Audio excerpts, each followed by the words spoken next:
Okay, Brandon, Fall Brawl. You're in full volunteer mode here, right? Yes, I am. Okay, this tournament is 15 mats, I think? 13. I'm sorry, lucky number 13. Lucky 13. Okay, how many of them are yours? We're working 5 mats right now. You're working 5 mats? We got a lot of volunteers, yes.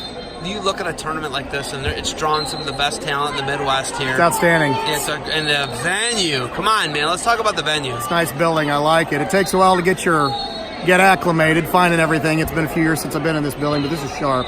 It looks sharp in here.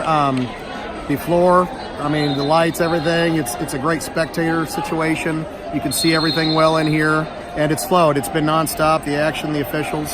It's really run well. It's been fun. On top of everything you just mentioned, the top level competition, the hammers that are here. Oh yeah. Some of your better guys from Fargo, All-Americans. Yeah. A lot of state champs. And it's fun to see kids I don't know from other states wrestling the kids I do know from here. Seeing kind of where Missouri, the general team Missouri idea, how they look against kids from Oklahoma, kids from Nebraska, kids from Kansas. It's nice seeing those matches that you wouldn't always see in the regular season here in the preseason. It's a huge undertaking to have, 5 mats. That's going to take at least 15, 20 people at least, right? Right. You're operating a camera, you're running a computer, you're doing scoring, you're doing bopping for the refs. Sure. How many people do you have to have involved just in something like that? A third of what's going on here. I think we had 22. We had 22, 23 kids we brought today.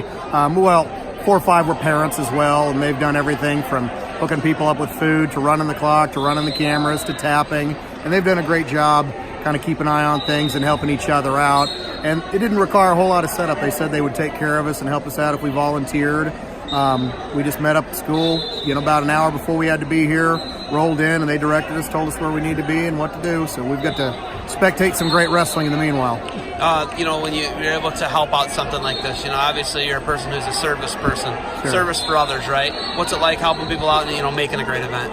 It's great. It's good for the sport. You always want to do something for your own team and volunteer and fundraise a little bit. It's also great to expose your kids to see this tournament and say, okay, I'd like to be wrestling in this time next year, especially for some of the freshmen and 8th graders I brought in here that are working. Maybe a little green, maybe don't want to get beat up, right? They may not be ready for a few of those brackets, but as time goes on, I'd love to have a handful of kids wrestling this every year. And this has been good, too, just for the sport itself, just to have this venue, this time and place where kids can come together and see some of the best competition.